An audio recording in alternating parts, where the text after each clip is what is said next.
אנחנו בלי ספק הגענו למצב של מערכת פוליטית כבר הרבה שנים, ועם השנתיים האחרונות זה בכלל שובר שיאים של פופוליזם וחוסר אחריות של הממשלה. סמוטריץ', שוב, אני הקשבתי לחלק, אני מאבד סבלנות להקשיב לו, בגלל שא' הוא מדבר, הוא מלהג בצורה נורא מהירה, ולכן קשה לקטוע אותו ולהגיד רגע, אבל אתה מדבר שטויות. זה תקציב שיש בו בשורה ומנועי צמיחה איזה הבלים. הממשלה לא מוציאה כסף מהכיס של השרים או ראש הממשלה, הכסף הזה מגיע מהציבור. הרבה מתעלמים מהנקודה הזאת. ואז אומרים בוא נשים את זה בצד, ועכשיו נחזור לדבר שטויות, כאילו הממשלה יכולה להוציא כסף בלי שזה על חשבון הציבור. הרבה אנשים שואלים אותי למה אני בא להתארח בפודקאסטים אחרים, והתשובה היא בשביל לשווק את הפודקאסט שלי. אז הפעם הבאנו לכם פודקאסטר מעולה משל עצמו, את המגיש של פודקאסט עושים חשבון, פרופסור באוניברסיטת ווריק וברייכמן, פרופסור עומר מואב, שלום. שלום, שלום. כן, אני באמת מגיע להתארח בפודקאסטים של לשווק את הפודקאסט שלי, אמת. אז יש לך פודקאסט עם שירה הדס נקר. הדס נקר. נכון. ואתם ביחד מגישים את הפודקאסט, ומנסים לחנך את הציבור להבנה כלכלית קצת יותר נורמלית, נקרא לזה. אנחנו משתדלים, כן. לא יודעים, לחנך חלק, כן. זה להביא את חזית המחקר, או סוגיות שונות, כן, יש כבר למעלה מ100 פרקים, ובאמת יש שם המון דברים. אנחנו משתדלים להימנע מפרקים שהם יותר כזה דעות ופופוליזם, והרבה יותר להתמקד בדברים מקצועיים, כלומר להביא באמת את המחקר, אבל פה ושם אנחנו גם סוטים מהעיקרון הזה, בין אם מבחירה ובין כתוצאה של אורח שאיכשהו לוקח אותנו לכיוון פחות מוצלח. אתם מגיעים בכלל לחזית המחקר? זאת אומרת, נראה שהרבה מהדברים האלה הם דברים של בואו תבינו איך כלכלה עובדת, ואז זה מין יישומים מאוד פשוטים כאלה של אפשר אפילו לפי דעתי להבין אותם בבית ספר יסודי.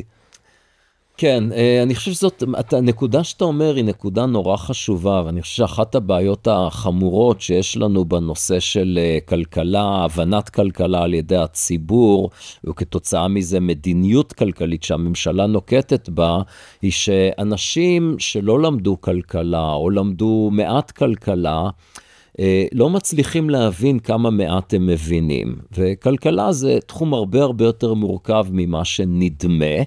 לפעמים אפילו, בדרך כלל אני לטובת, נגיד בוויכוחים שיש מול משרד האוצר, אני כמעט תמיד מתייצב לצד כלכלני האוצר, אבל גם איתם יש לפעמים ויכוח. זה מדובר כמעט תמיד באנשים שיש להם תואר בוגר בכלכלה בהצטיינות, ואני אומר להם כן, כי אתם עדיין חושבים על ביקוש והיצע ברמה של מבוא, או קורסים של תואר ראשון, ויש דברים שאם הייתם ממשיכים לתואר שני, אז הייתם רואים את הדברים קצת אחרת. יש לך דוגמה ככה בשרוול, שאתה יכול להגיד, הנה, ההדיוט חושב ככה, כלכלני האוצר חושבים ככה, ומי שקצת יותר בתחום חושב אחרת. נכון, אז אני חושב שאחת הדוגמאות הטובות, נניח ששם, נגיד כלכלני האוצר כן יהיו בצד הנכון, ומיד אני אתן לך דוגמה שהם יהיו בצד השגוי. אז דוגמה מאוד פשוטה, זה הנושא של פיקוח שכר דירה. אז אנחנו יודעים שאנשים מפעם לפעם עולה בשיח הציבורי, יוקר הדיור, בהיבט במיוחד, שוכרי הדירות, ששכר הדירה עולה, ואז תמיד מגיע פופוליסט התורן שיגיד פיקוח שכר דירה.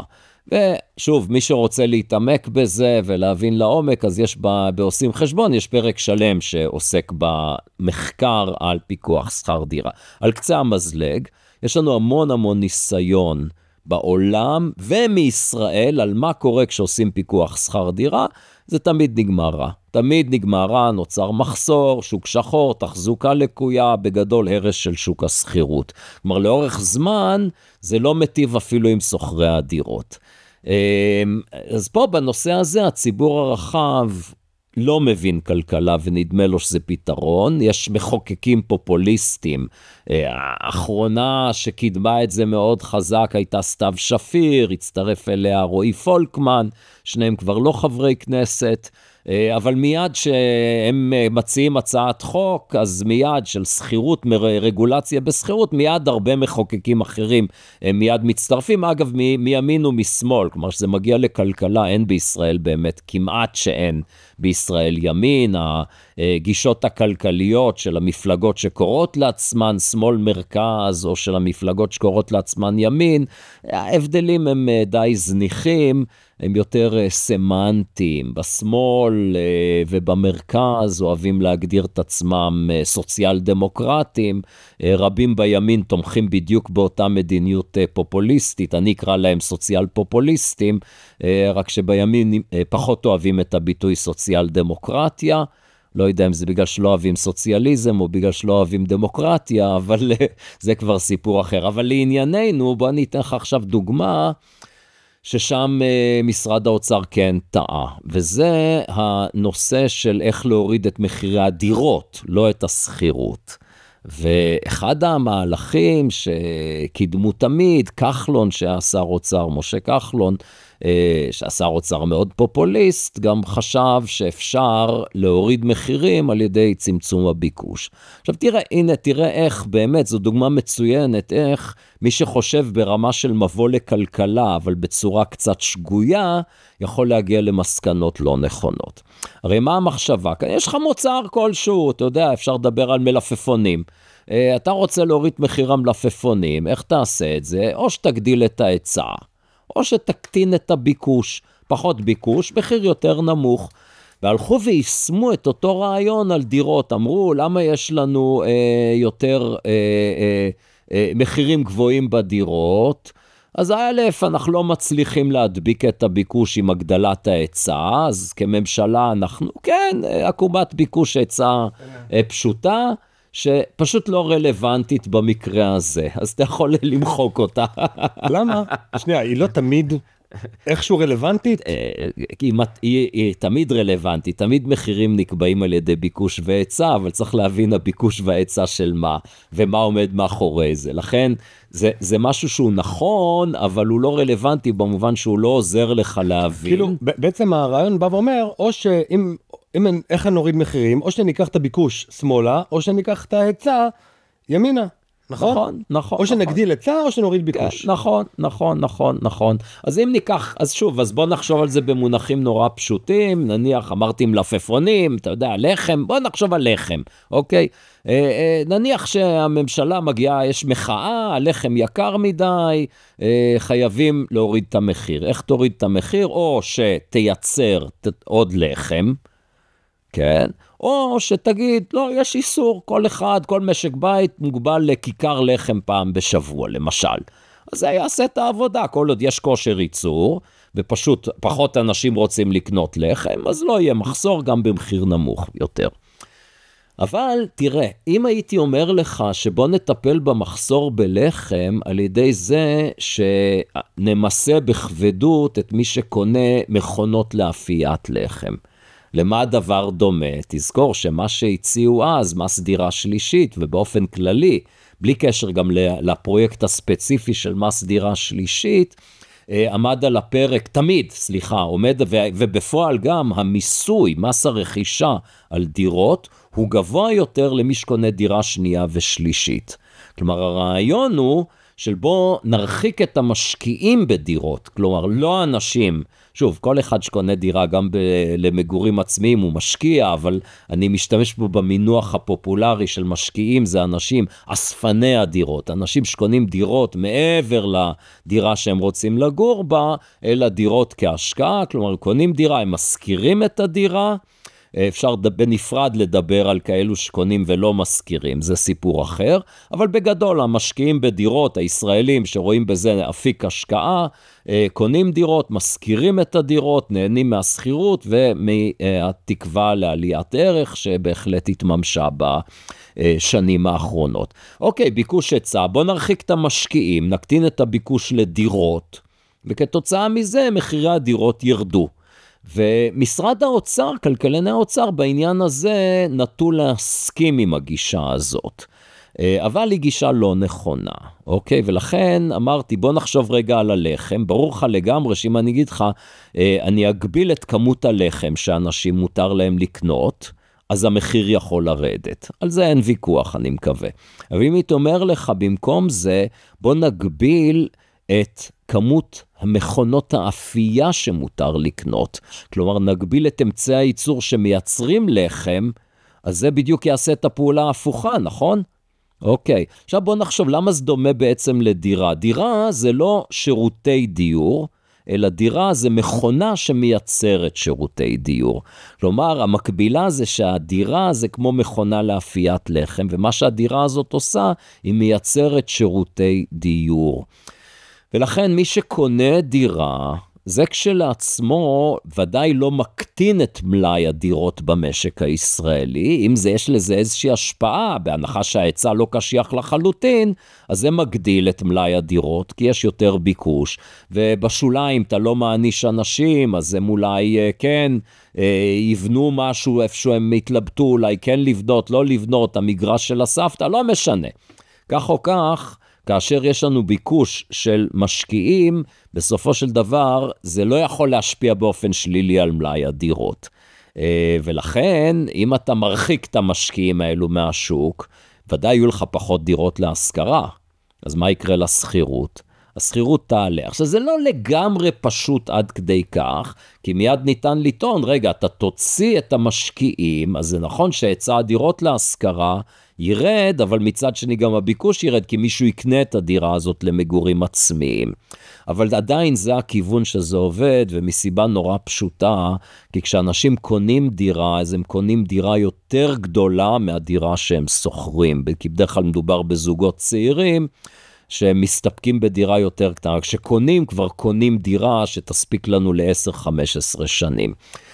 והטעות שיש לאנשים, ובמקרה הזה לצערי גם משרד האוצר טעה, ושוב זה המקרים הנדירים, בדרך כלל משרד האוצר, כלכלני האוצר ממש בסדר, זה היה באמת להתעלם מהבעיה הזאת. עכשיו תחשוב רגע, ותחשבו המאזינות והמאזינים, אם שכר הדירה עולה, מה קורה לערך הכלכלי של הנכס הזה שנקרא דירה?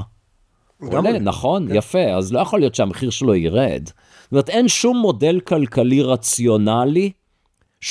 כלכלי רציונלי, שתומך בטענה שהרחקת המשקיעים תוריד את מחירי הדירות. הרחקת המשקיעים זה נזק לשוק הדיור, בעיקר משום שהוא מצמצם את הדבר הנורא נורא חשוב הזה של דירות להשכרה. אז שוב בנושא הדיור, אם אתה שם אותי לדיקטטור נאור ליום אחד בישראל, מה שאני הייתי עושה, זה הייתי בא ואומר שאני מפסיק את הפיקוח על מחירי הארנונה.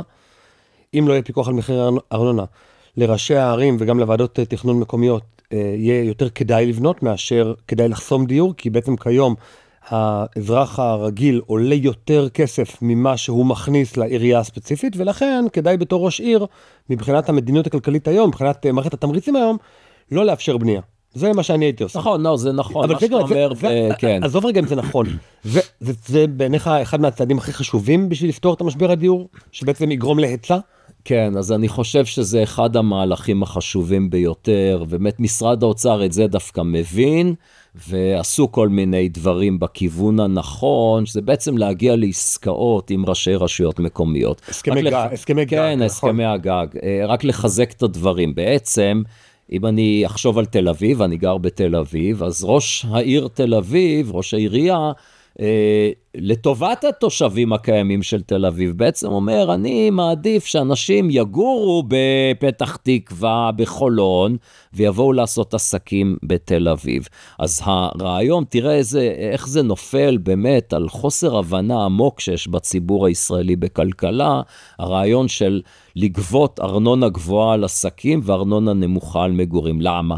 כי אנחנו עם הפנים לציבור, לאזרח, אז אנחנו לא נגבה ממנו ממנו את הארנונה, אנחנו נגבה את זה מהעסקים, מהסניף של הבנק, מהחנות וכולי. אבל כמובן שכל הארנונה הזאת מתגלגלת בסופו של דבר לכיס של הציבור, רק משלמים את זה בצורה עקיפה דרך יוקר המחיה, והתוצאה היא מה שחמור יותר, אז תגיד בסדר, אז אני במקום לשלם ארנונה על הדירה שלי, אני אשלם ארנונה על שירותים ומוצרים, נו זה מתקזז. כן, דרך הפלאפל, דרך העמלות של הבנקים. כן, בסדר. כן, כן. אז איפה הבעיה עם זה? שזה לא מתקזז, כי מה שאתה מרוויח, אתה משלם על זה יותר ממה שחסכת. למה? כי אתה מקבל הקצאה לא יעילה. קודם כל, עצם העובדה שיש אפליה בין עסקים, אז לפעמים דווקא הסניף של הבנק, שים לב כמה סניפי בנקים נסגרים. כי על הבנקים מטילים את הארנונה הכי גבוהה. זה בנק, אין להם בהם, יש להם המון כסף. אבל לא, גם הבנק מפעיל את השיקול הכלכלי.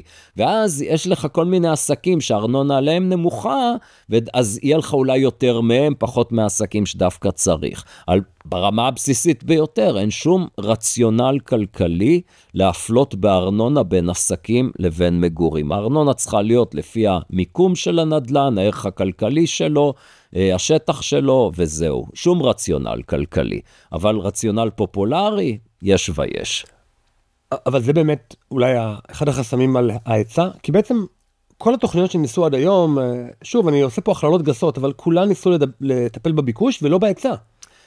לא, אז אני חושב שהיו הרבה תוכניות שמטפלות בהיצע, אז אחד זה, אבל זה לא קרה בעצם, ששינו את הארנונה, אבל כן טיפלו בהסכמי גג. מה, שינו את הארנונה? לא שינו, אני לא חושב שעשו משהו מהותי בארנונה, אבל הסכמי הגג זה פועל באותו כיוון במובן, שוב, זה נקודתי. כן, זה שיטה לא טובה. ואומרים, שכונת הוורדים בלוד, עכשיו תזכה לסבסוד של משרד השיכון ומשרד האוצר, במקום של העירייה. תראה, תמיר, אין לנו ויכוח, אלו שיטות עקומות לחלוטין. היה בהחלט מוטב שלבנות את התמריצים הנכונים, במקום הסכמי גג נקודתיים, זה ממש סחר בסוסים, זה לא הצורה הבריאה לעשות את זה, אבל שוב, אני לא מבקר את משרד האוצר, כי הם עושים מה שהם יכולים במסגרת האילוצים הפוליטיים. זהו, אז הייתי שמח אם ניגע באמת בתקציב של 2025. אתה יודע, מה שהאזרח האידיוט בדרך כלל מכיר, אני דרך כלל לא מאשים אותו, זה שהכלכלנים של משרד האוצר, סך הכל עושים עבודה מאוד יסודית, מאז המשבר הכלכלי והאינפלציה של 85, בעצם הרבה מאוד מבנה התמריצים שחל על הממשלה תוקן על ידי חוק ההסדרים. פקידי האוצר מצליחים לכפות על הממשלה הרבה פעמים את דעותיהם, אבל אתה אומר שלא. כלומר, התקציב הוא ברובו נבנה על ידי הפוליטיקאים ולא על ידי פקידי האוצר, והם לא יכולים בעצם לדחוף הרבה מאוד רפורמות בעצמם. שוב, אני לא רוצה, לא יודע לכמת את זה, ומה, עד כמה כל הנושא, זה באמת לא תחום שאני למדתי אותו לעומק, להגיד לך בדיוק כמה הכוח של פקידי האוצר מול הפוליטיקאים. בסופו של דבר, אתה יודע, אנחנו חיים בדמוקרטיה, הכוח צריך להיות במערכת הפוליטית, אבל אנחנו בלי ספק הגענו למצב של מערכת פוליטית כבר הרבה שנים, ועם השנתיים האחרונות זה בכלל שובר שיאים של פופוליזם וחוסר אחריות של הממשלה. לא יודע מה להגיד. אז אולי עזוב את הניסוח שלי, אולי יותר מדי ככה עיתונאי. כן. אני חושב שאלה אחרת. למה אם לפקידי האוצר בסופו של דבר יש את הדעות ואת ההבנה הנכונה בהרבה מאוד תחומים, הם לא מצליחים בסופו של דבר לתפור תקציב שהוא יוצר הקצאות יעילות, שהוא יותר טוב מבחינה כלכלית? שוב, תמיר, זאת שאלה באמת במדע המדינה, זה לא, אין פה שאלה כלכלית, כן? אז לרמת השאלות הכלכליות, אם אתה מנצח את התקציב של 25, שכאמור, שוב, הוא לא שונה בהרבה מהתקציב של 24 או 23, הוא די המשך של אותו דבר, ואני גם ישבתי פה מול סמוטריץ' ושאלתי אותו את אותן שאלות, איך זה שזה תקציב שהוא רק של גזרות ולא של קיצוצים נרחבים במשרדי הממשלה? אולי גם זאת שאלה פוליטית. כן, לא, אני חושב שפה התשובה היא די ברורה, כן, סמוטריץ', שוב, אני הקשבתי לחלק, אני מאבד סבלנות להקשיב לו, בגלל שא' הוא מדבר, הוא מלהג בצורה נורא מהירה, ולכן קשה לקטוע אותו ולהגיד, רגע, אבל אתה מדבר שטויות. הוא מדבר הרבה שטויות, שמעתי כמה מהדברים שהוא אמר, אתה יודע, כל מיני אמירות של כן, זה תקציב שיש בו בשורה ומנועי צמיחה, איזה הבלים, באמת, אני לא רואה בתקציב הזה בשורה לכלום, אני רואה, והייתה לו טענה נוספת שכולם נושאים בנטל, כולם סובלים, אבל לא ראיתי קיצוץ משמעותי בהסכמים הקואליציוניים, אז ממש לא כולם סובלים, וכל מה שאני יכול להגיד לציבור בישראל, על זה שזה תקציב שאין ברירה, יש בו גזרות, כן, יש גם קיצוץ רוחבי בתקציבים לטובת הציבור, כלומר זה פגיעה בציבור, אולי יותר בחלשים, שנראה את זה בחינוך, בבריאות, אני לא יודע מה עוד, וגם יש העלאת מיסים בפועל מאוד משמעותית. אנשים צריכים להבין שהגזרה על הציבור היא לא בהעלאת מיסים, אלא היא ברגע שהממשלה הוציאה כסף. בסופו של דבר, כשהממשלה מוציאה שקל, ולא משנה אם למטרה מאוד ראויה או סתם לשחיתות, לא משנה. השקל הזה יגיע בסופו של דבר מהכיס של הציבור.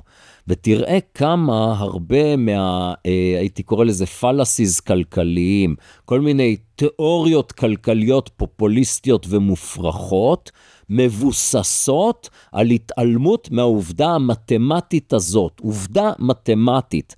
הממשלה לא מוציאה כסף מהכיס של השרים או ראש הממשלה, ודאי לא ראש הממשלה, והכסף הזה מגיע מהציבור. כלומר, בשנייה שנכפתה עלינו מלחמה, היקף המלחמה זה כבר החלטה פוליטית, וכמה כסף להוציא זאת כבר החלטה פוליטית, ביטחונית,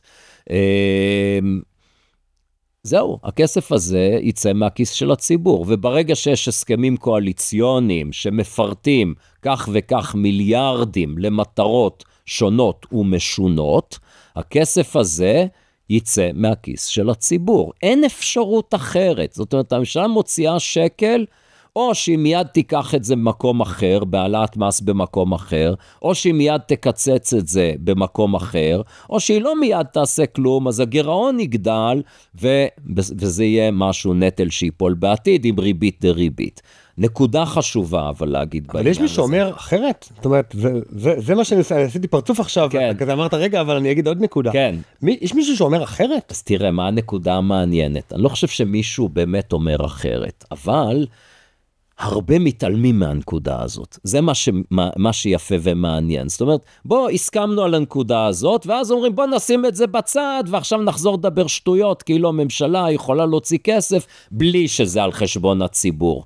ואני יכול לתת לך עשרות דוגמאות לזה. בוא נתחיל למשל, נחזור לתקופת הקורונה, שהיה את השיח, האם הממשלה קמצנית או נדיבה. זוכר את השיח הזה? כולם זוכרים, נכון? ממשלת ישראל, בהשוואה לממשלות אחרות, דווקא קמצנית או נדיבה, והיה ויכוח כזה, ואז נתניהו בא ואמר, אתם אומרים שאנחנו קמצנים?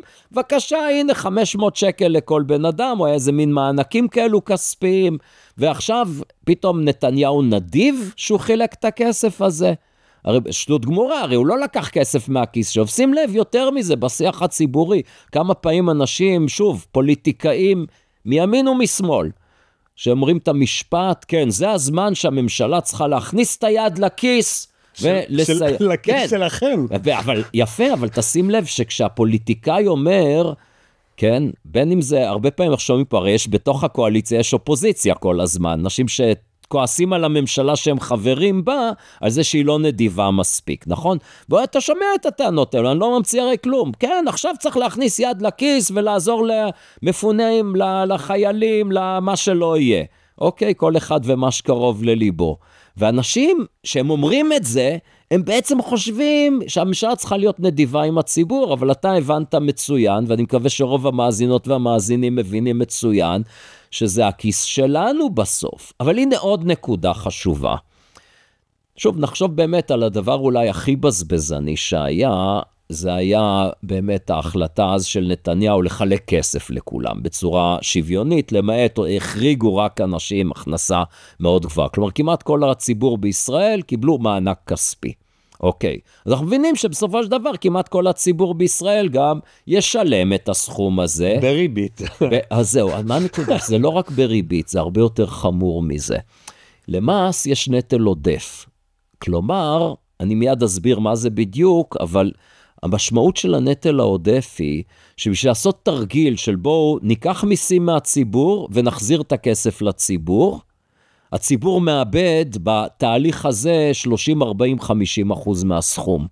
אוקיי? עלות אדירה. מה זה הנטל העודף? יש מס אחד ויחיד שלא גורם לשינוי התנהגות.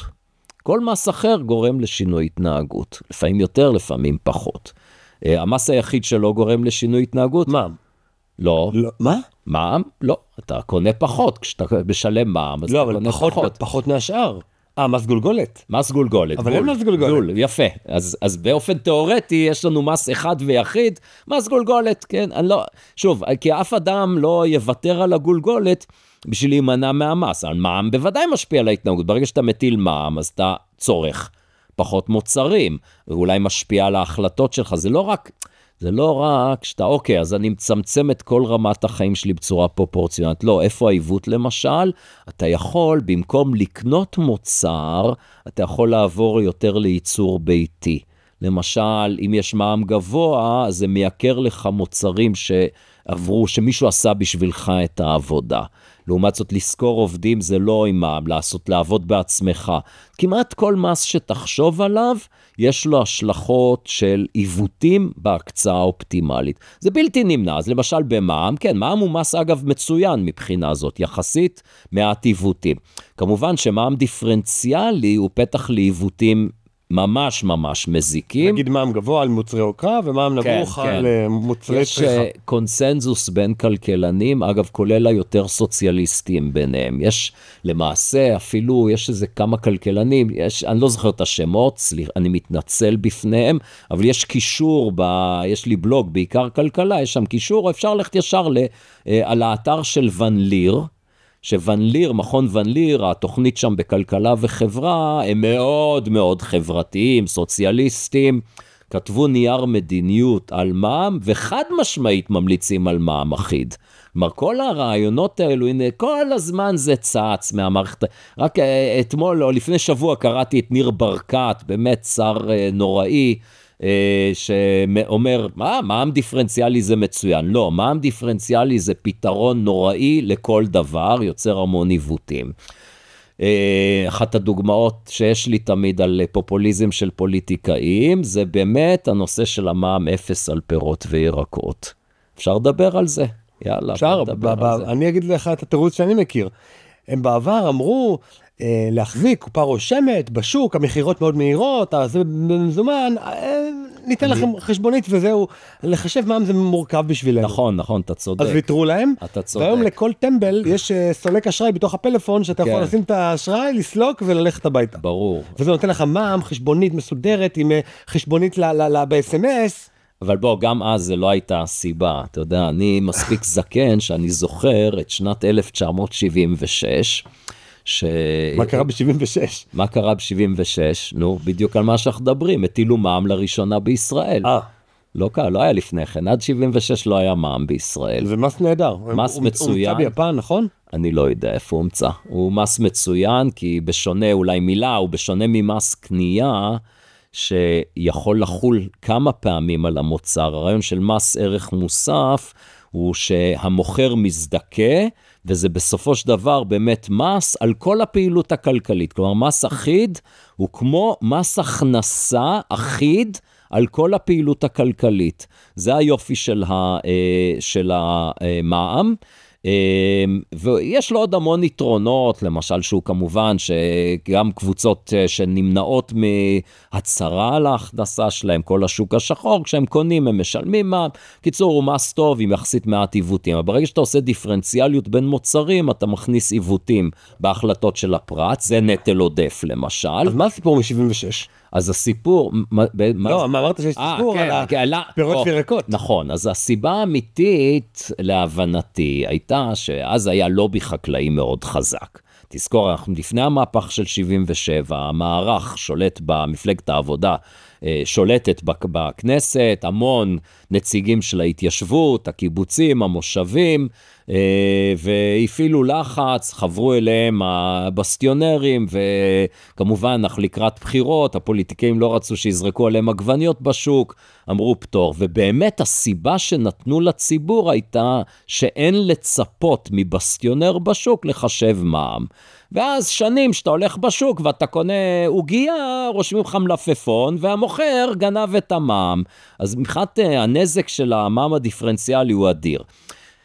אבל אתה יודע שב-2009, אני קופץ נושא לנושא, אבל בסדר, תרצה אני אחזור לנטל עודף, כי יש על זה עוד הרבה דוגמאות, אז זה סיפור טוב שממחיש יפה את הפופוליזם של פוליטיקאים.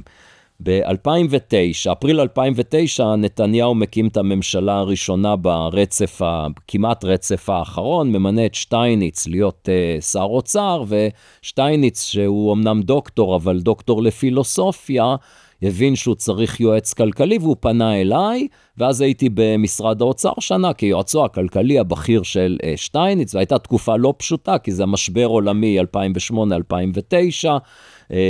ובסך הכל אני חושב ששטייניץ באמת ניהל את זה יפה, לא נכנע ללחצים אדירים שהיו, אם כי צריך לתת קרדיט גם לפניו לרוני בר-און, ולמי שהיה מנכ"ל האוצר, ירום אריאב, שבחרו במדיניות אנטי-פופוליסטית, בניגוד ללחצים של ההסתדרות, של התעשיינים, בואו תשפכו עלינו כסף, אמרו לא, כי הבינו, שטייניץ הבין מאוד יפה, שאם אני שופך היום כסף, אני מבין שבעתיד אני אצטרך לגבות יותר מס, וגם השווקים מבינים את זה, ולכן נהג נכון.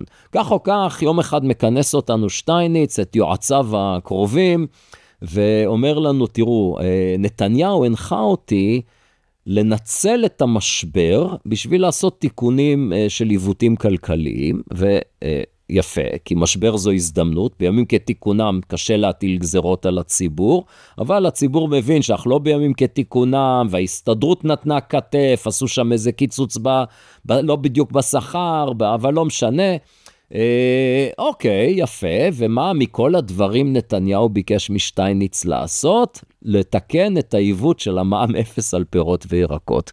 הגיע הזמן להטיל מע"מ על פירות וירקות, שטייניץ שואל את דעתי, אמרתי נתניהו צודק ב100%, הגיע הזמן לתקן את העיוות הזה, זה יתרום לרווחה של הציבור, זה לא גזרה, אתה יודע, היועצים הפוליטיים עד אמרו, הציבור, זה גזרה על הציבור, אמרתי לא, זה לא גזרה על הציבור, כי אתה יכול אז להוריד את כל המע"מ ב0.5%, או אתה יכול לתת הטבה במקום אחר, בסך הכל שר אוצר רוצה להוריד מיסים, אז יש לך הזדמנות, תעלה את המע"מ על פירות וירקות, ותוריד מס במקום אחר, תעשה תיקון, היועצים הפוליטיים היו נורא נגד, אבל שטייניץ אמר אני הולך על זה בכל זאת, באמת קידמו את התהליך לקראת חקיקה, יצרו רוב בוועדת הכספים.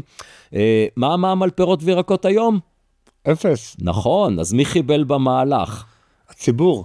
הציבור, נכון, זה נכון. כנראה גפני. לא. לא יודע. נתניהו. מה שקרה זה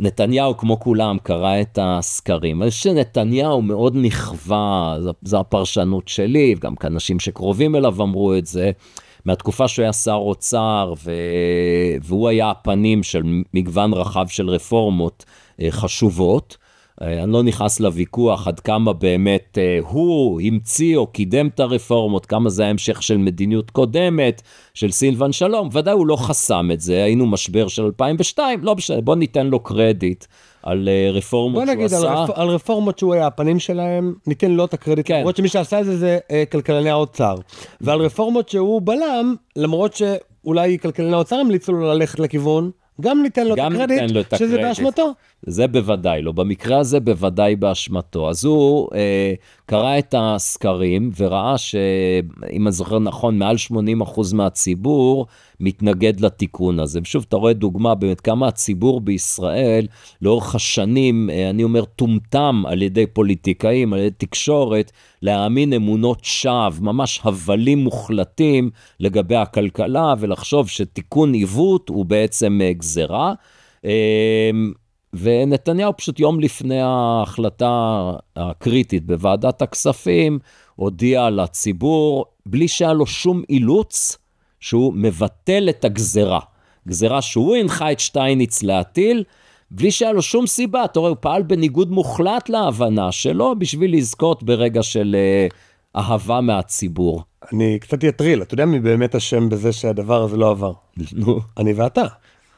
אני לפחות מנסה כן לחנך את הציבור להבנה כלכלית נכשלנו חצי נורמלית. בחינוך. לא, זה אנחנו, כי זה, תראה, פה הפוליטיקאי מסתכל על הציבור ואומר, הסקרים נגדי. אז את מי צריך להאשים? את הציבור. נכון. לא את נתניהו. נתניהו בסוף, לפי דעתי, כמו כל פוליטיקאי, ילך לכיוון שיותר נוח לו מבחינת הסקרים, כי אחרת הוא יהיה פוליטיקאי לשעבר. לא, תראה, זה מה שאני אומר בכל הרצאה, אני פותח את זה, שמה מנחה פוליטיקאים, מקבלי ההחלטות, זה השרידות שלהם. בשביל לשרוד צריך להתפשר. על הדוגמה, עם נתניהו זה היה קצת קיצוני, כי בשונה מהרבה, שאני מאמין להם שהם באמת, שהם לא יתעמקו, ובאמת יש להם, הרבה פוליטיקאים, יש להם אמונות שווא. פה יש לך מקרה מאוד בוטה, של מישהו שהבין מצוין מה הוא עושה, ופעל, בלי שהיה לו איזה אילוץ, היינו תחילת קדנציה, מה יש לך עוד 3 שנים, מעל 3 שנים להיות ראש ממשלה עד הבחירות הבאות, לא היה שום בעיה, לא הייתה הצדקה לזה. אז בואו נמשיך לדבר על נטל עודף לפני שניגע בתקציב הנוכחי וזה. תראה, אז יש המון דוגמאות לנטל העודף של המס, קשה לאמוד את זה, אבל הערכות שונות שזה באמת סדרי גודל של, כפי שאמרתי קודם, אם תעשה, בוא נעלה מיסים, אפילו את המיסים הכי נוחים שיש, מבחינת עיוותים כמו מע"מ וכדומה, ונחזיר את הכסף לציבור, בתהליך הזה 30% מהרווחה הלכה לאיבוד. לא הכסף הלך לאיבוד. זה לא, חלק מהכסף גם הלך לאיבוד, כי יש מנגנון שעולה כסף. אבל הרווחה הלכה לאיבוד בגלל עיוותים בהקצאה. תראה, תלך דוגמה לנטל עודף. למשל, ירקות ופירות אין עליהם מע"מ. אתה יכול לקנות, אבל אם אתה מאבד את הירקות והפירות, עושה להם איזשהו תהליך, זה מטבוחה. כבר חל על זה מע"מ. כלומר, חברה עסקית קונה ירקות ופירות. כן, נגיד, נעשה פרסומת לצבר, צבר לוקח את הגווניות טריות והופך אותם למטבוחה. למשל, כן, נדמה לי שאפילו רק לחתוך לסלט כבר זה לא ירקות ופירות, וחל, כלומר, עיבוד די מצומצם הופך את הפרי והירק כבר למוצר שחל עליו מע"מ. אז למה זה בעייתי? כי אתה תעדיף לחסוך את המע"מ ולעשות את זה לבד בבית. אבל זה שאתה בחרת בגלל אילוץ של מיסוי מעוות לעשות משהו בבית, שיכול לעשות את זה אאוטסורסינג למישהו שעושה יותר יעיל ממך, זה נטל עודף. כלומר, יכול להיות שבשוליים אתה החלטת לעבוד פחות במקום שאתה טוב בו, ולעבוד יותר בבית. תחשוב למשל על לקחת מישהו שיעשה לך כל מיני עבודות בבית, אאוטסורסינג, אוקיי? זה יעיל כלכלית, כלומר יותר יעיל שאתה תעבוד בתחום שלך, שאני אעבוד בתחום שלי, שהם תחומים שמשלמים שכר גבוה יחסית, שיש ערך כלכלי גבוה לשעת עבודה, ואת הגינה יטפל גנן, ואת הבית תנקה מישהי, וכולם מרוצים מהסידור הזה. אבל אם המס הכנסה עליי בשוליים הוא 50%, אז תראה את העיוות כבר. נניח מציעים לי עבודה, בוא אומר תעבוד, תקבל 100 שקל לשעה. אללה סבבה. אני אעבוד עוד שעה, אקבל 100 שקל, והשעה הזאת, במקום לקפל כביסה או לשטוף את הבית, אני אשלם למישהו 50 שקלים או 60 שקלים, שיעשה את זה במקומי. אתה רואה שיש פה רווחה לחברה של ההפרש. אבל אם גובים ממני מס של 50%, אז אני אגיד, טוב, עזוב אותי, אני לא רוצה לעבוד שעה ב100 שקל, אני אנקה לבד את הבית. כי זה בעצם לא שעה ב100 שקל, זה שעה ב50 שקלים. עבורי.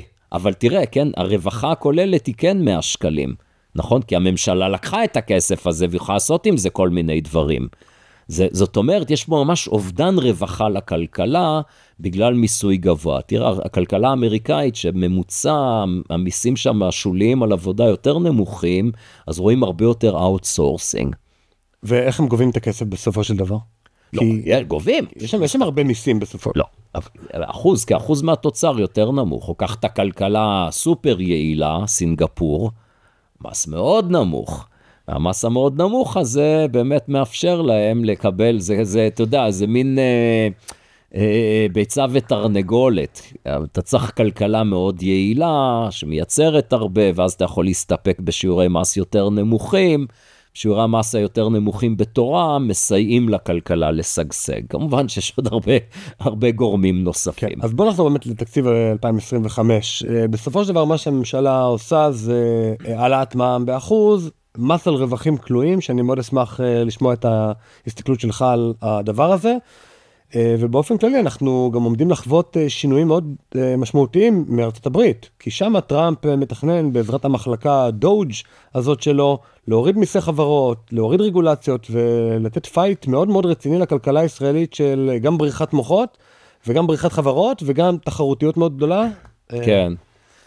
כן, אז תראה, אז יש פה באמת לכאורה מה דבר והיפוכו עם הרווחים הכלואים.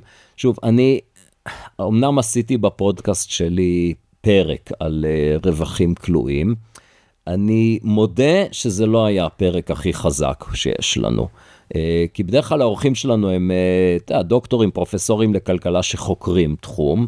האורח שלנו היה מישהו שהוא בעצם מייצג את, אתה יודע, לא יודע, שוב להגיד אם זה מה האינטרס שלו, אני לא נכנס לזה, הוא לא כלכלן, הוא יועץ מס. וככל שמערכת המס תהיה יותר מורכבת, ככה יש לו יותר פרנסה. מצד אחד, מצד שני הוא מאוד נגד העניין הזה, ולכאורה מתוך אלטרואיזם וטובת המדינה, אבל אתה יודע, לך תדע. אז יש שם הרבה בעיות עם תחת הכותרת, מס רווחים כלואים, גם נופלים עוד דברים. למשל, התרגיל שזה לא קשור לרווחים כלואים, זה התרגיל שהם עשו, שהמיסוי יהיה לא רק פונקציה של הרווח, אלא גם של הרווח כאחוז מהמחזור. זה דבר מאוד מוזר, זה נועד לתפוס את כל מה שנקרא חברות ארנק, שבשביל להקטין את נטל המס עליך, אפילו אם אתה שכיר בעצם, אתה בא למעסיק שלך, הוא אומר, עזוב, אני מעכשיו, אל תשלם לי משכורת, אני יוציא לך חשבונית, אתה מקים חברה בע"מ, ואתה נהנה מזה שאתה יכול להשאיר כסף בחברה, ובעצם אתה מקבל הלוואה מהמדינה, כי אתה דוחה את תשלום המס. אתה משלם מיד את מס החברות, ורק בהמשך שאתה מושך את הכסף, אתה משלם מס דיבידנד או מס על שכר, מס הכנסה.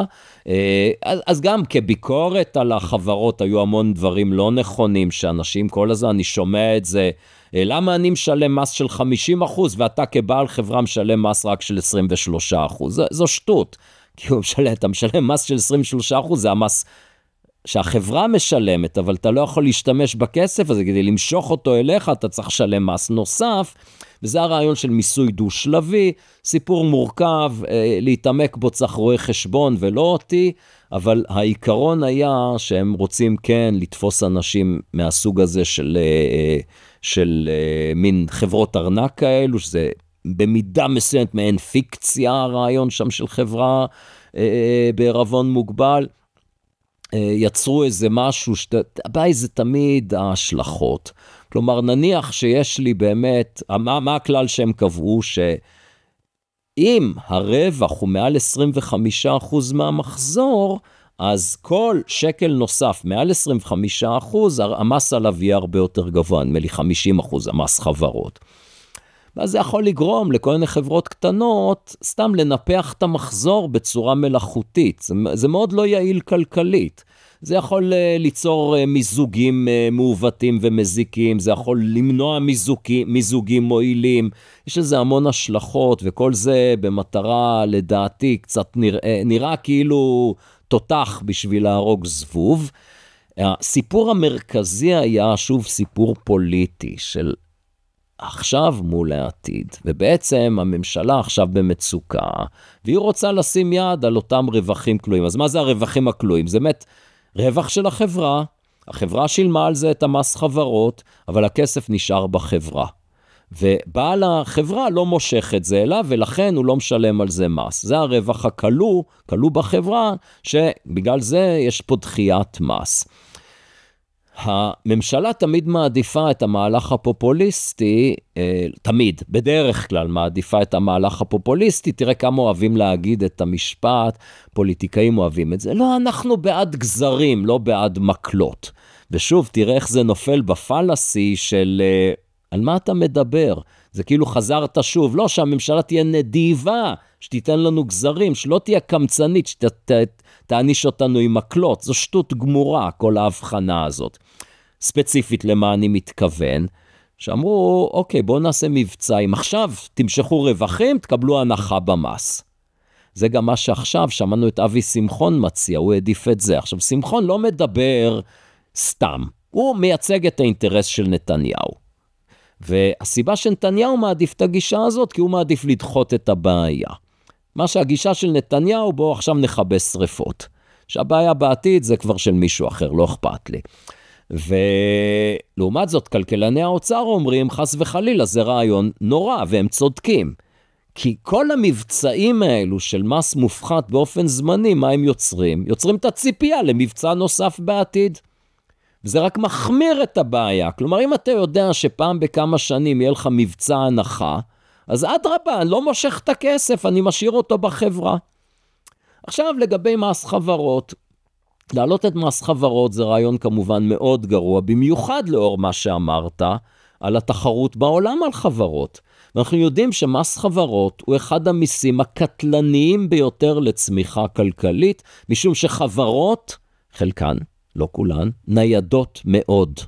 במיוחד בישראל, שחלק מאוד גדול ממקור המס של המדינה, והרבה מהחברות העסקיות הן חברות הייטק, שהן מאוד ניידות. אז כן, מפעלי ים המלח לא יכולים ללכת לשום מקום. עליהם אתה יכול להטיל מיסים יותר גבוהים. אבל, כשאתה עושה חקיקה של מס חברות, שרצוי שתהיה אחידה, ולא מפלה, ולא שישב איזה פקיד ויחליט לכל חברה ככה או אחרת, אז אתה יכול לאבד פה הרבה חברות. אז באמת, יש מגבלות למה ניתן לעשות עם מיסים. אגב, אותו הדבר, גם עם בני אדם.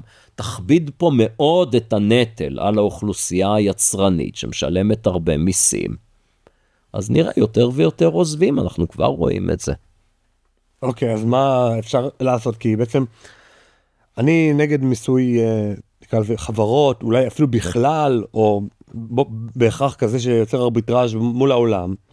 מס רווחים כלואים זה מס, שוב, ראשוני, הוא לא הוטל בשום מדינה מערבית דמוקרטית עד היום, ולכן אני לא רוצה להיות הראשונה שמטילה אותו מדינת ישראל, כי זה עלול לגרום לזה שהרבה חברות יברחו מכאן. מצד שני, לא רוצים לפטר כנראה עובדי ממשלה, את כל ה-700,000 עובדי ממשלה שיש. מה אתה מציע? תראה, אני אגיד לך משהו בוטה, אבל אין בכלל מה, יש לי הצעה אחת, צריך להחליף את הממשלה הזאת, באמת יש לנו ממשלה נוראית. זה נכון שרוב הבעיות העמוקות שיש בכלכלה הישראלית, הם המשך של ממשלות קודמות, אבל טוב, קודם כל, יש הממשלה במתכונת הזאת של מה שנקרא ימין ושותפים טבעיים, זה כבר מה ששולט פה בישראל המון שנים. השנתיים האחרונות הן רעות במיוחד, וכן, אני מציע שתהיה פה להשכיל את הציבור ולבחור אנשים שמדברים נכון על כלכלה. אתה רואה פוליטיקאים כאלה? באופן כללי במערכת הפוליטית, כי תראה, ברור שיש לך בצדק הרבה מאוד דברים רעים להגיד נגד נתניהו, ואפילו בשיחת תיאום בינינו אמרת, תיזהר, אני אהיה ביקורתי. כן. תפדל תהיה ביקורתי. אני גם ביקורתי כלפי הממשלה, במובן הכלכלי בטוח, במובן הביטחוני, חצי ביקורתי, חצי לא ביקורתי. אבל במובן הכלכלי אני רואה כמעט רק דברים רעים. תראה, זה הממשלה עכשיו, אני אגיד, אתה יודע, יש דברים שהם ויכוחים לכאורה אידיאולוגיים, נגיד, או עקרוניים, של באמת יותר ימין כלכלי, שמאל כלכלי. אז א', כמובן שמי שקורא את חוקת הליכוד יודע שכתוב שם בצורה מפורשת, זו המפלגה שמאמינה בחירות כלכלית וכלכלה ליברלית וכדומה. נדמה לי שחברי הכנסת שם של הליכוד והבוחרים שלהם מזמן לא טרחו לפתוח את החוקה שלהם. אבל מעבר לכל הוויכוחים העקרוניים, אני חושב שכל אזרח, בין אם הוא איש ימין כלכלי ובין אם הוא שמאל כלכלי, מאמין שאתה יודע שנגיד משרד התחבורה צריך לדאוג לענייני תחבורה. כלומר, יש את המרכיב הזה של ממשלה שהיא מעבר להחלטות אידיאולוגיות עקרוניות וביטחוניות ומדיניות חוץ, שממשלה היא כמו רשות מקומית, היא צריכה גם לפתוח את הסתימות בביוב. וזה, אתה יודע, כשיש לך סתימה בביוב, מה זה משנה אם אתה איש ימין או איש שמאל, אתה רוצה שמישהו יפתח את הסתימה בביוב. ואתה רואה פה, לאורך השנים, כמה הרבה חברי כנסת ושרים מתעלמים מהתפקיד הזה שלהם, כלומר בעיקר זה שרים, אני יודע, כי זה הממשלה, הרשות המבצעת, ואתה רואה שהיום זה שובר שיאים, אתה לא רואה באמת, כמעט כל השרים הם שוברי שיאים, באיזה פשוט לא אכפת להם מהמשרד שלהם. מבחינתה המשרד, זה כמו שאריק שרון היה אומר, שלב חלוקת הכופתאות, המשרד זה אמצעי בשביל לצבור כוח, כסף, כבוד, מינויים מושחתים למקורבים, שכמובן פוגעים בתפקוד של המגזר הציבורי. כשאתה ממנה אנשים לפי היכולת שלהם ללקק לשר או לשרה, ולפי הקשרים שלהם, ולפי זה שיש להם אנשים שהם יכולים לעזור בפריימריז, במקום למנות אנשי מקצוע, אז הציבור בסוף סובל. אני כל הזמן תוהה, מה עובר בראש של תומך ליכוד היום, שתקוע בפקק? מה הוא חושב לעצמו? האם הוא חושב, איפה שרת התחבורה? הרי היא לא עושה שום דבר לטובת הציבור. היא עושה תוכנית נוראית של 100% פופוליזם, שיקרא לזה צדק תחבורתי, נזק אדיר. מה זה? לא שמעת על זה. נזק צדק תחבורתי, לא שמעת על זה? נשמע יותר מתאים למרב מיכאלי. אין אבל הבדל, אין הבדל. מלבד זה שמרב מיכאלי כשרת תחבורה, מעבר לפופוליזם החברתי, גם הבינה שהיא צריכה לעבוד. ורגב לא רוצה לעבוד, היא לא רוצה למנות אנשים ראויים, והיא רוצה לבזבז כספי ציבור, במקום לעשות דברים נכונים. רגע, אז מה? הצדק, זה היא עשתה תוכנית. זה עושה לי צמרמורת, הביטוי צדק תחבורתי. זה משהו מחריד. היא הורידה את המחירים של הנסיעה באוטובוס, לפי מרכז, היא ניסתה לקלוע איפה יש מצביעי ליכוד, ושם לתת הנחות בתחבורה ציבורית, אז היא יצרה כל מיני קריטריונים של שכונות חלשות, ערים חלשות, דברים מהסוג הזה, כל מיני עיוותים בעלות של נסיעה בתחבורה ציבורית, בהתאם למידת מסכנות. עכשיו תראה, לסבסד תחבורה ציבורית לפי קריטריונים של מסכנות זה בעייתי, כי זו דרך נורא בזבזנית. אם אתה רוצה לעזור למישהו, תן לו כסף. אל תעודד אותו לעשות, אל תתנה את זה בשימוש בתחבורה ציבורית, זה פשוט מטומטם. זה כמו הפופוליזם של קשישים, שגם, שוב, נדמה לי שרגב הורידה עוד את הגיל שממנו, אולי אני בקרוב יכול לנסוע חינם באוטובוס. אתה יודע שבממוצע המבוגרים, האנשים שהם בגיל פנסיה, בממוצע יותר עשירים מהצעירים. בטח. אבל להם יש נסיעה חינם, אפילו לא הגבילו את זה לשעות שהן לא שעות העומס. בקיצור, במקום לשים את כל הסכומי עתק האלו, בלהרחיב ולשפר את התחבורה הציבורית. הלאה, אני נוסע על הכביש, עכשיו עליתי לפה עם זוגתי, אז אנחנו עולים בנתיב תחבורה ציבורית. אבל אנחנו בפקק בנתיב תחבורה ציבורית. למה? כי רגב עשתה את התנאי ששניים ברכב ויותר יכולים להיות בנתיב תחבורה ציבורית. אז גם מי שעולה על אוטובוס תקוע בפקק כבר. אין ספור דברים. עכשיו שוב, אני לא חסיד גדול, אני אדייק פה, אני בעד נתיבי תחבורה ציבורית כ-second best. האלטרנטיבה יותר נכונה, אתה יודע. אגרות גודש. אני רוצה שנדבר על זה. בשמחה. גם כתבתי לך את זה בהתחלה. רגע לפני, בעצם בוא תנסה להגיד לי האם הפתרון שלי, זה פתרון שאף פעם לא הצגתי בציבור, נראה אם הוא עושה שכל. הרי יש עיקרון כלכלי שבא ואומר לא לסבסד את המצרך, אלא לסבסד את הנצרך. זאת אומרת, אם יש מישהו מסכן, עדיף לתת לו כסף מאשר לסבסד, נגיד, מוצרים כלשהם שנגיד, הוא צריך לפי הממשלה. כן, נגיד, כן. אוכלוסיית האנשים שרגישים לגלוטן, צריכים לקנות לחם ללא גלוטן, נניח שהם צריכים, בסדר? כן, הרבה הנחות, אז עדיף לא לסבסד את הלחם ללא גלוטן, כי בסוף גם אנשים סתם רגילים יאכלו לחם ללא גלוטן, ובזבזת פה הרבה מאוד כספי ממשלה, אלא לתת להם, אתם יודעים מה, אתם רגישים לגלוטן, קחו עוד 200 שקל לחודש, ותעזרו לנו לשלום, תקנו איזה לחם שאתם רוצים, או לא לחם. תעשו עם זה מה שאתם רוצים. נכון. אז אולי, בהקשר של תחבורה ציבורית, עדיף לא לסבסד את קו 400, קו 402, רכבת לסדרות או דברים כאלה, אלא לכל אזרח בישראל, להפקיד לו ברב קו כל חודש 500 שקלים. נגיד סתם. כל אחד למה אבל לא לתת 500 שקל בחשבון בנק וזהו? לא, נניח, לא, ברור שההקצאה שלך הרבה יותר יעילה. לא, אבל נניח שאנחנו רוצים דווקא לסבסד תחבורה. למה? נניח, שנייה. אז לקחת את כל הכסף של תקציב התחבורה, להגיד לכל החברות, תקשיבו, אתם עכשיו מתחרות על לב הציבור. לכל אזרח יש 500 שקלים, הוא יכול אפילו לקנות בזה נסיעה ספיישל במונית. כן. שיעשה עם זה מה שהוא רוצה, העיקר שלא יחזיק רכב. נניח שהרכב זה... כן, יש פה הרבה נניח. כן, כן. האם זה לא יותר טוב מהמצב הנוכחי? תראה, אז כל דבר יותר טוב מהמצב הנוכחי. אני חושב שכן. לא, תראה, אפשר תמיד גם להזיק. אז בוא, עזוב, בלי להיכנס לפרטים, בוא נסכים על העיקרון, כן. זה אגב חוזר לשאלה של מע"מ אפס על פירות וירקות. הרבה פעמים אנשים אומרים, זה לעזור לחלשים. כי פירות וירקות, אתה רוצה לעודד אנשים לצרוך, ולחלשים קשה. זה דרך נורא עקומה לעזור לחלשים, כי אני מוציא הרבה יותר כסף על פירות וירקות מאשר אדם עני. בממוצע בעשירונים הגבוהים קונים פירות וירקות איכותיים, יותר מחוץ לעונה, לא קונים את העגבניות הזולות, קונים את השרי וכולי וכולי, ואז יוצא שאתה בעצם בשביל לעזור לעניים, אתה שופך המון כסף על דווקא בעלי הכנסה גבוהה יחסית. אז כן, אנחנו מסכימים. אני צריך להסתייג רק במובן אחד, כי אנחנו, אתה יודע, אני כלכלן, אז אני לא רוצה להיות פופוליסט, אז זה לא שיש פה איזה קסם שמונע עיוותים.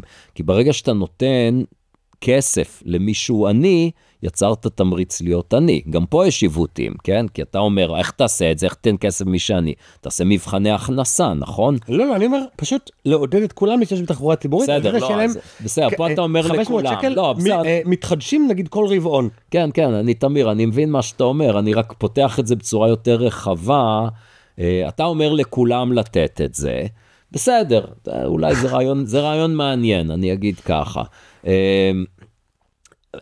מיד אני ארחיב על זה, אני רק רוצה באמת להגיד שאני מסכים איתך עם העיקרון של אם אנחנו רוצים לעזור לחלשים, עדיף לתת להם כסף מאשר לסבסד מוצרים באופן כללי בחברה, רק להגיד שלתת כסף לעניים גם יוצר עיוותים בהקצאה, וצריך לעשות זה בצורה נבונה, ובאמת הרבה פעמים המחוקקים קובעים כל מיני דברים שיוצרים שבאופן אפקטיבי יש מס שולי על הכנסה של מעל 100%, כי אתה חוצה כל מיני מדרגות, שפתאום אתה עובר מדרגה, אתה מרוויח יותר, ובסוף הנטו שלך יותר קטן, בגלל שאיבדת כל מיני הטבות. אגב, מאוד נכון לגבי בחורי ישיבה, אם הם עובדים לא בשחור, כמובן, עובדים בשחור, אז אף אחד לא... זה לא מקטין את הנטו לעבוד בשחור. כן, אבל כשהם עוברים איזה סף מסוים, יוצאים מהישיבה, מתחילים לעבוד, בסוף הם עושים את כל החשבון, אז זה לא משתלם להם, כי מאבדים הרבה הטבות. זה רק כדוגמה. אפילו רגשית. אבל נכון. כן, ברור. נגיד שאתה עכשיו, יחד עם כל ההטבות, אתה מקבל הטבות בשווי 10,000 שקל, בגלל שאתה חב בישיבה. שוב, המדינה לא משלמת 10,000 שקל, אבל נותנת את זה בכל מיני דרכים עקיפות וגרועות, ואז אתה יוצא לעבוד, נגיד אתה מרוויח 12. אז מה, אתה אומר, אני את כל הבלגן הזה, פלוס זה שאני לא מתורה, הרווחתי 2,000 שקל? כן, בדיוק. אבל בוא עכשיו תראה, נקודה לגבי תחבורה, אני חושב שאחת הטעויות שיש, ושוב אני אעשה לעצמי רגע שיווק פה, כי מי שרוצה להתעמק יותר, אז יש לנו בפודקאסט עושים חשבון, יש 3 פרקים ישנים יחסית, אבל לא פחות טובים. לא נסלחם. כן, שעוסקים באמת בנושא של עיוותי חנייה חינם, הנושא של אגרות גודש, פרק שלם שמסביר את זה, כמה הציבור טועה בנושא של אגרות גודש, אולי אני אתן דוגמאות מיד, וכמובן איזה חזון תחבורתי כולל, ולאחרונה עשינו 2 פרקים, שוב על תחבורה ובינוי מתכנן עירוני, אז יש הרבה חומר בעושים חשבון שמתעמק בזה. פה עכשיו על קצה המזלג. אחת הטעויות שיש לאנשים במחשבה של בואו נעודד אנשים לעבור לתחבורה ציבורית, להשתמש יותר בתחבורה ציבורית, בואו נוריד את המחיר, ניתן לאנשים כרטיסייה כזאת, או מה שאתה לא רוצה, זה שאם אתה הופך את התחבורה הציבורית ליותר אטרקטיבית, למשל לידי זה שאתה מוריד את המחיר שלה, אז אנשים יעברו מהרכב הפרטי לתחבורה ציבורית. ברקע הדברים עומדת איזו הנחה מובלעת שהביקוש לנסיעה הוא קשיח, או קשיח אפילו לחלוטין. כלומר, אני נוסע ממקום אחד למקום אחר כי אני צריך. זה לא כי סתם פתאום בא לי להיות בפקקים. אני צריך. כן, למה אני עכשיו יושב אצלך באולפן? הגעתי לפה איך שהייתי צריך, זה לא יכולתי לא להגיע לפה. ולכן, אם אנחנו נהפוך את התחבורה הציבורית ליותר אטרקטיבית, אז פחות ישתמשו ברכב הפרטי. אוקיי, אבל זה פשוט לא נכון. פשוט לא נכון. למה? כי לצד זה שחלק גדול מהנסיעות באמת אני צריך, לא כל הנסיעות הן כאלו. ובנוסף, יש פשוט יותר אלטרנטיבות ממה שנדמה לנו. לחלק גדול מהנסיעות, יש אלטרנטיבה לא רק של תחבורה ציבורית, של קרפול עם השכן, או של לנסוע בשעה אחרת שיש פחות עומס בכביש, או ללכת ברגל, או לרכב על אופניים, או בכלל לא לנסוע, לוותר, לעבוד עוד יום מהבית. ותראה, מה שמדהים הוא, כשחוקרים את הדבר לעומק, מגלים שהמון נסיעות, הן נסיעות שההחלטה עליהן היא החלטה של רגע ניסה או לא ניסה. כן, אני יושב בבית, בא לי לקפוץ לשוק הכרמל, ניסה, לא ניסה, יש פה, כן, יש החלטה, ניסה באוטובוס או ברכב פרטי, או באופניים, או בכלל נשאר בבית. כל זה אני אומר לך, 4 אפשרויות רלוונטיות מבחינתי כל יום. כל יום אני, בדרך כלל ההחלטה היא לא לנסוע על שוק הכרמל, אבל כל יום זאת ההחלטה, אני יכול לנסוע על שוק הכרמל, ולאכול שם משהו שאני אוהב, או לעשות קניות, או לא לנסוע, ואם אני נוסע, אני יכול באמת באלטרנטיבות נוספות. והנה תראה, מה שקורה בעצם זה שאתה מעודד אנשים לנסוע בתחבורה ציבורית, אז פשוט יותר אנשים נוסעים בתחבורה ציבורית, זה לא אומר שפחות אנשים נוסעים ברכב. הנה שאלה שאני שואל אנשים בהרצאות, 2 שאלות, נשאל אותך.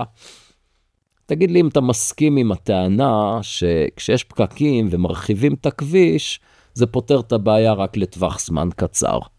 לא. אתה לא מסכים? לא, זה בכלל לא פותר את הבעיה. זה לא פותר אפילו לטווח זמן קצר, אוקיי. בסדר גם. הנה, אני גם... מצוין. שנייה, רגע, הקהל פה צריך להקשיב. כן. כל מי שגר ליד איזה מקום שהוא רחב, צומת שפתאום הפכו אותה למחלף, או נגיד כביש ירושלים תל אביב, השתפר בצורה מדהימה. נכון. האם זמני הנסיעה השתפרו בצורה מדהימה? והתשובה היא לא, נשארו כמעט אותו דבר. נכון. אני זוכר מפה, בנגיד חצות, להורים שלי ביהוד, לקח 40 דקות. גם היום לוקח 40 דקות, בחצות, בזה. כן. אבל בשעות העומס זה עדיין לוקח 2 שעתיים. נכון. זהו. גם לפני שפתחו את המנהרות, ואת הסיבוב מוצא, הפכו אותו להרבה יותר מעוקל, וכביש 14, כל הדברים האלה בסופו של דבר משאירים את זמן הנסיעה. בשעות העומס. מחוץ לשעות העומס זה מאיץ, כן. מאיץ ב2-3 דקות. לא, תלוי, הייתה תקופה שהייתי נוסע לבקר את הבן שלי בצפון, אז באמת בנו כמה מחלפים שקצת חסכו לי כמה דקות. נכון, אוקיי, יפה. אז הסכמנו. אוקיי. יש שיווי משקל בכלכלה. יפה. אז זה בדיוק, אתה רואה, זה בדיוק ההסבר. לא, אבל תענה אתה, כי לא בטוח שכולם מבינים. אז התשובה היא מה שאמרת, אז שמרחיבים כבישים, לפעמים במקרה הטוב זה משחרר את הכביש לתקופה קצרה, אבל מהר מאוד המכוניות חוזרות לכביש. כי זה השיווי משקל. כלומר, ככל שתשפר את התחבורה הציבורית אפילו, לא על זה דיברנו עכשיו, אבל נניח שאתה משפר את התחבורה הציבורית, נניח שמת אנשים אומרים, יאללה, אני אעזוב את הרכב עם הפקק, ואלך אסע ברכבת קלה, הרבה יותר נוח וכדומה. מה יקרה? האם יכול להיות שכתוצאה מזה לא יהיו פקקים יותר בכביש, או הפקקים ירדו בצורה משמעותית? התשובה לא. למה? כי בהיעדר פקקים, תמיד הרכב הפרטי יותר נוח מתחבורה ציבורית. כלומר, אם יש לך כביש בלי פקקים וחנייה זולה, לנסוע ברכב. לכן זה לא שיווי משקל שאין פקק בשעות העומס, גם עם התחבורה הציבורית אטרקטיבית. אבל אוקיי, הסכמנו. זו השאלה הראשונה. עכשיו שאלה שנייה. האם אתה מסכים עם הטענה שבהיעדר אלטרנטיבה טובה של תחבורה ציבורית, אגרות גודש זה רק נטל נוסף על הציבור שלא יקטין את הגודש? לא, זו רווחה נוספת לציבור. כן. כי אתה לא תקוע בפקק. יפה. אבל זה לא, זה... לא. הייתי בהרצאה שלך, לא, אבל הייתי בהרצאה שלך לפני 7-8 שנים. אתה זוכר את זה. עם הקארטמנים הקטנים האלה. כן. אני אתן רגע את הדוגמה בצורה מילולית. נניח שיש שתי דרכים להגיע לעבודה, לאיזשהו מפעל מעבר לנהר. דרך אחת זה באמצעות אוטובוס שלוקח שעה, דרך מאוד מפותלת וארוכה, ודרך שנייה בונים איזשהו גשר, ממש מהעיר אל המפעל.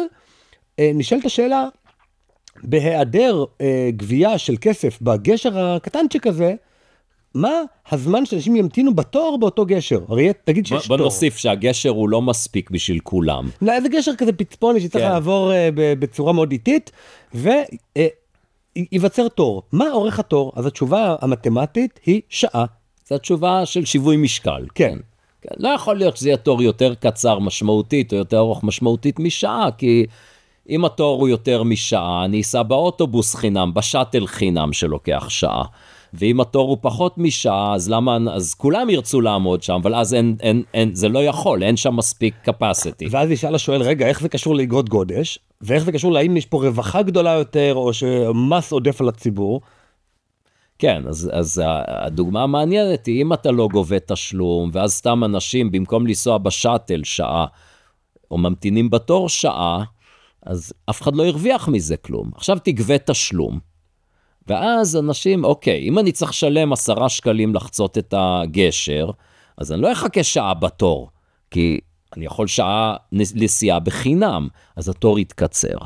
ואז אנשים הרווחה השתפרה, כי מי שבחר לשלם 10 שקלים כדי לחסוך את הזמן, כנראה ששווה לו לשלם 10 שקלים בשביל לחסוך את הזמן. אז זו דוגמה שמראה את היעילות של אגרות גודש, ואפילו מה שיפה, הכסף הזה, אתה לא צריך לעשות איתו כלום, זרוק אותו לנהר. כלומר, אפילו אם תזרוק אותו לנהר, עדיין הרווחה עלתה. כמובן שאם תאסוף את הכסף הזה, ותבנה עוד גשר, אז בכלל מצוין. אבל תראה, לא.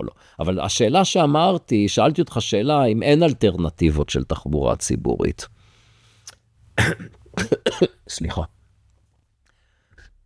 ואז הטענה היא, אתה גובה אגרות גודש, אין אלטרנטיבה, המשמעות היא שהגודש לא יקטן, וזה רק נטל נוסף על הציבור. מה? אבל אמרנו שהביקוש לא קשיח. יפה. אז... אם אני אגבה אגרות גודש אפקטיביות, לא שקל לנסיעה בכביש ירושלים תל אביב, אלא נגיד 20 שקלים, כן. משהו שבכל זאת מציק לאנשים. אז לא יגודש. אז אתה צודק, אבל תשים לב שרוב הציבור, אנשים, בדיוק הטענה הזאת היא טענה נורא פופולרית, שאומרים לך, אם אתה גובה אגרות גודש, אבל לא הצעת אלטרנטיבה ראויה של תחבורה ציבורית סבירה, אז הגודש יישאר ללא שינוי. אבל זה נכון. אבל יש ניסיון מהעולם. יפה. זאת אומרת, כל הטענות האלה, זה מקסים, אני מת על זה. כן, אבל תראה, אז קודם כל, משהו עמוק יותר בכלכלה, לפני שנגיד, כל מה שאתה אומר זה נכון, אבל משהו עמוק יותר בכלכלה. רוב האנשים מסכימים עם שתי הטענות. כלומר, הטענה הראשונה, הרחבת הכביש לא פותרת את הבעיה, כי עוד מכוניות יבואו. אגרות גודש, בהיעדר חלופות, לא פותרות את הבעיה, כי הגודש יישאר. אבל תשים לב ששתי הטענות, הנה הנקודה המעניינת, סותרות זו את זו. כי כשאתה מרחיב את הכביש, למה זה לא פותר את הבעיה? כי הביקוש לנסיעה הוא גמיש. אנשים מגיבים לזה שהכביש פנוי, ופתאום אומרים, רגע, נעלה על המכונית וניסע. זה ביקוש גמיש. אם הוא היה קשיח לחלוטין, אנשים נכנסים לאוטו ונוסעים רק כי הם צריכים, ולא קשור בכלל, הכביש רחב, צער, יש אגרת גודש, אין אגרת גודש, לא קורה כלום. פה הטענה הזאת, הביקוש מאוד גמיש, מאוד גמיש, מהר מאוד הכביש מתפוצץ. לעומת זאת, ההסכמה עם הטענה השנייה, משמעותה שהביקוש קשיח לחלוטין. כלומר, מטילים עליי אגרות גודש, זה לא משנה את ההתנהגות שלי בכלל. אני ממשיך להיכנס לרכב ולנסוע, דיברנו על זה קודם, אז אתה מבין, אז כולנו כבר מבינים שזו טענה שגויה, אבל אתה רואה שאנשים אין להם שום בעיה להסכים עם שתי הטענות, למרות שאחת סותרת את השנייה, אחת לא יכול להיות ששתיהן נכונות. ובאמת, הטענה השנייה לא נכונה. אגב, תשים לב, מה לגבי המרכיב שזה רק נטל על הציבור? תראה, חזרנו... זה לא, זה נטל רק על בעלי הרכבים. אבל זה לא נטל על הציבור בכלל, הכולל. למה זה לא על כלל הציבור נטל? כי מס הוא לא נטל, ההוצאה של הממשלה זה נטל. תוך חזרנו לשאלת הממשלה הנדיבה מול הקמצנית. אתה רואה איפה לפעמים זה נכנס לך מהדלת האחורית, אתה לא שם לב בכלל. בדיוק הטענה הזאת. כי בסופו של דבר, נניח שעכשיו יגבו אגרות גודש, ונגיד שזה באמת לא יצמצם מאוד את הגודש. אז מה? אז יורידו מס במקום אחר. או יגדילו את השירות לציבור, או ינצלו את הכסף הזה להרחיב את התחבורה הציבורית. זה לא סתם נטל על הציבור, זה לא כסף שזרקו לנהר, אוקיי?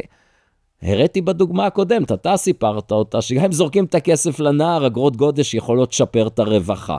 על ודאי שאם משלמים מס, כן, זה משנה את חלוקת נטל המס בארץ, סוות.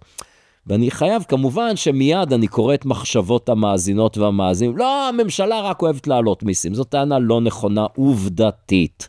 אני לא טוען שלא ייתכן שאם הממשלה יהיה לה מקור קל להכנסה, היא לא תגדיל הוצאות. בהחלט יכול להיות, בגדול פוליטיקאים מאוד מאוד אוהבים להוריד מיסים, והראיה מסתכלים על עשרות שנות קיומה של מדינת ישראל, הרבה מאוד פעמים היו תקופות של הורדת מיסים, ושיעורי מס ירדו גם, לא רק עולים. אני לא יודע אם היום שיעורי המס הממוצעים יותר גבוהים ממה שהיה בעבר, המע"מ כמובן יותר גבוה, אבל מיסים אחרים יותר נמוכים, מס חברות למשל, נדמה לי שאפילו מס הכנסה. לגבי חנייה אני ממש אגיד שתי מילים, משהו שלמדתי כמובן ממך, מההרצאות שלך וגם מהפודקאסט, זה שבעצם מה אתה מעדיף, להסתובב חצי שעה לחפש חנייה, או לשלם נגיד 20 שקלים ולעלות לבית, לדירה. כן. ואז בעצם אם מחירי החניה נמוכים מדי, זה גורם לביקוש יתר, כי הביקוש לחניה הוא גם גמיש, ואז אין מקומות חניה בכלל פנויים בתל אביב, אחרי השעה מה-5. תלוי איפה, כן. תלוי איפה. נכון.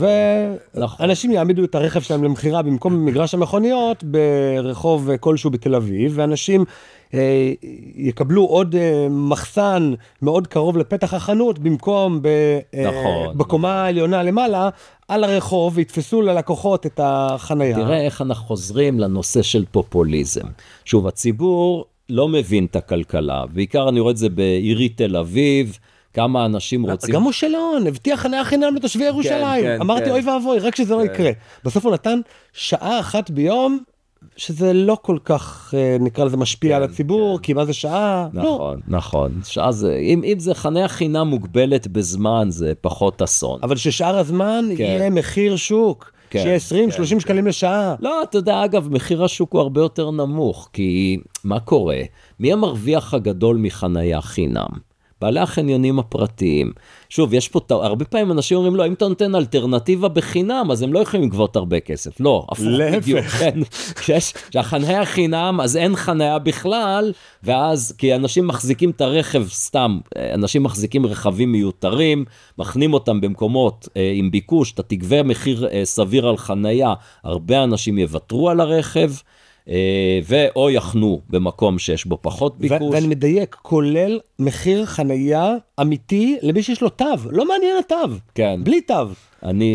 חברי יוני בלונדי הציע הצעה, אני חושב שהיא משתרשרת עם ההצעה שלך בביבה, ואומרת, כל בן אדם שמוותר על תו החניה שלו, נגיד לעיריית תל אביב, זה הצעה שלי, לא שלו. אז סליחה, לא. אבל בסדר. לא, אני חושב... מה שחשוב זה הרעיונות. אבל אני רגע אציג את הזה, ותגיד לי אם זה שלך או שלא, כי הוא הציע גם בהפוך על הפוך. אולי חשבנו על זה במקביל, אני לא יודע. לי שנים עוד, כשבלונדי היה ילד, אז כבר קידמתי את הרעיון הזה, אבל בסדר. אז כל אחד שיוותר על תו החניה, יקבל צ'ק מעיריית תל אביב, נגיד של 2,000 שקלים. ואז יכול להיות שיהיה פחות רכבים, מה זה יכול להיות? בטוח. יהיו פחות אנשים שיבחרו סתם להחנות את הרכב, כי הם יגידו, מה זה עולה לי? 2,000 שקלים, אני יכול לקבל צ'ק מעיריית תל אביב, או הנחה בארנונה של 2,000 שקלים, שזה... או שהוא הציע שכל אחד שרוצה תו, צריך לשלם ארנונה לעיריית תל אביב מוגדלת בקצת. משהו אחד מהשניים. שזה בעצם אותו רעיון. אז הרעיון, זה מעניין גם איך, כשאני מסביר לאנשים, תראו, הנה ההצעה שלי. תראה איך אתה חוזר למה שאמרת לי, זה obvious. תראה, הנה ההצעה שלי. מעכשיו, כל מי שרוצה תו חניה בתל אביב, ישלם 300 שקלים לחודש. אוקיי? סכום משמעותי. 3,600 שנתי. מה שוב, עושק של הציבור, סליחה, אני אומר להם, התבלבלתי. מעכשיו, העירייה תיתן לכל משק בית בתל אביב תו אחד חינם, ומי שלא רוצה את התו, יוותר עליו ויקבל 300 שקלים לחודש. זה רעיון טוב. גזרים, הטבות. כן, אבל תשים לב שבעצם אין שום הבדל בין שתי ההצעות בפועל, כי בסוף העירייה צריכה את ההכנסה, ואם היא לא יכולה לגבות את זה דרך הרכב, היא תגבה את זה במקום אחר, דרך הארנונה יותר גבוהה. כן, והציבור כרגיל מוטה להטיות פסיכולוגיות, כן. אבל אתה יודע, יש הרבה אנשים בכלכלה התנהגותית, דן אריאלי וכאלה, דן אריאלי במקרה שלו הוא באמת זייף מחקרים, אבל הרי כל התחום הזה של כלכלה התנהגותית, הוא בעצם בא ואומר, האנשים הם לא לגמרי רציונליים, ולכן כדאי שאנחנו מומחים נחליט במקומם. אתה בא ואומר, נראה לי משהו שהוא קצת שונה, אתה אומר, תראו, אף אחד הוא באמת לא במיוחד רציונלי, אבל כן כדאי שמערכת התמריצים תתאים את עצמה לזה שאנשים הם לא לגמרי רציונליים, לא צריך מומחים שיחליטו במקומנו. אז בוא אני אדייק את הדברים. אנשים הם סופר רציונליים ברמת ההחלטות האישיות שלהם, יודעים להגיב לתמריצים מעולה, יודעים להנדס את המערכת מעולה. אבל, ואני חושב שככה האבולוציה יצרה אותנו, הסביבה יצרה אותנו, כל אחד משהו מעדיף. אבל הקושי של אנשים הוא להסתכל מלמעלה ולהבין איך לתכנן מערכת, כך שההתנהגות הסופר רציונלית של בני האדם ישתלבו עם הטוב הכללי. באמת אדם סמית כבר אמר את הדבר הזה, אבל אנשים הרבה פעמים צטטים את סמית לא נכון. אומרים, הנה, סמוטריץ' אמר את זה, אצלך אני חושב, עוד שטות שהוא אמר. הוא אמר, כן, כמו שהוא, נדמה לי אולי אפילו נתן קרדיט לאדם סמית, אולי לא, אבל הוא אמר, מה זאת אומרת? כל אחד עושה את מה שהכי טוב לו, וזה טוב לכולם. לא, כשיש לך עיוותים שיוצרים השפעות חיצוניות, וכשאני מחליט לקנות עוד רכב ולהחנות אותו ברחוב בחינם, יצרתי השפעה חיצונית שלילית. תראה, שוב, יש לנו פרק שלם על זה, אני רוצה 2 נקודות לתת. אחת, מה שבאמת מרתיח אותי בחניה חינם, ומה שעוד יותר מרתיח אותי בחניה חינם. היה לנו כנס, וזה עשו בשיתוף פעולה עם עיריית תל אביב, לקראת הנושא של תקן חניה. אז אני סיפרתי סיפור, שהוא סיפור דמיוני, אבל אמרתי, בוא תראה סיפור שהוא יכול להיות אמיתי. והנה הסיפור, לעיריית תל אביב היה בניין של נגיד משרדים או מחסנים, בניין של מחסנים, ויש בבניין הזה נגיד 100 מחסנים, שפעם העירייה השתמשה ובעצם החליטו שלא צריכים אותו יותר. אוקיי, אז מה עושים עם 100 מחסנים האלו? בואו עושים ישיבה ומחליטים. ההצעה הסבירה ביותר שמישהו הציע הייתה, נזכיר את המחסנים האלו במחיר שוק, ועם הכסף הזה נעשה מה שאנחנו רוצים לטובת הציבור. שזה נשמעת הצעה לחלוטין הגיונית, נכון? אבל פתאום מישהו אומר, לא, מה פתאום? המחסנים האלו הם של הציבור, הם לא שלנו. מה פתאום שנגבה כסף מהציבור? חינם, מי שרוצה יכול להשתמש, אבל יש רק 100, ויש אלפי אנשים שרוצים מחסן בחינם. בסדר, הכל הקודם זוכה, הראשון שתופס זה שלו. שברוך השזאת, לכל אדם נורמלי, הייתי אומר לכל אדם עם חצי מוח מתפקד, ברור שזאת הצעה מטומטמת. להגיד, את המחסנים האלו ניתן לציבור לשימוש חינם, מי שתופס תופס זה שלו. במקום להזכיר ולהשתמש בכסף לטובת כלל הציבור לפי שיקולים יותר רציונליים וכדומה. אז זו הצעה מטומטמת לחלוטין. אתה משנה פרט קטן בסיפור הזה, ואתה אומר, זה לא סתם מחסנים, אלא זה מחסן מאוד ספציפי. זה מחסן למכוניות, זה חנייה. פתאום, לא, מה פתאום לגבות כסף? זה של הציבור. כל הקודם זוכה ובחינם. זאת פשוט, זה אותה רמת טמטום, רק שהתרגלנו לזה.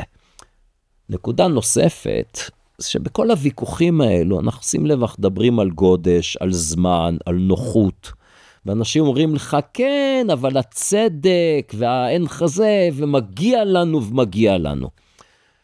ואני שואל אותך, תמיר, ואת כל המאזינות והמאזינים, על כמה הייתם מוכנים לוותר על חנייה חינם, למשל, כדי להציל את החיים של הילד או ילדה שלכם?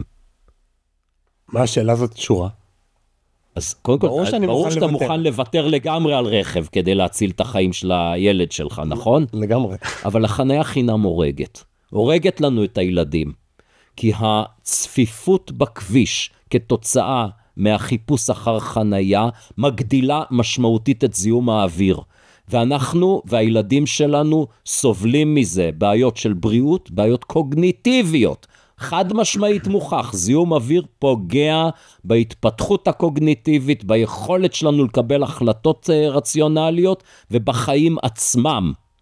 אבל לא, אנחנו מוכנים להקריב את החיים של עצמנו, של הילדים שלנו, רק שיהיה לנו חנייה חינם. זה באמת שובר שיאי טמטום כבר.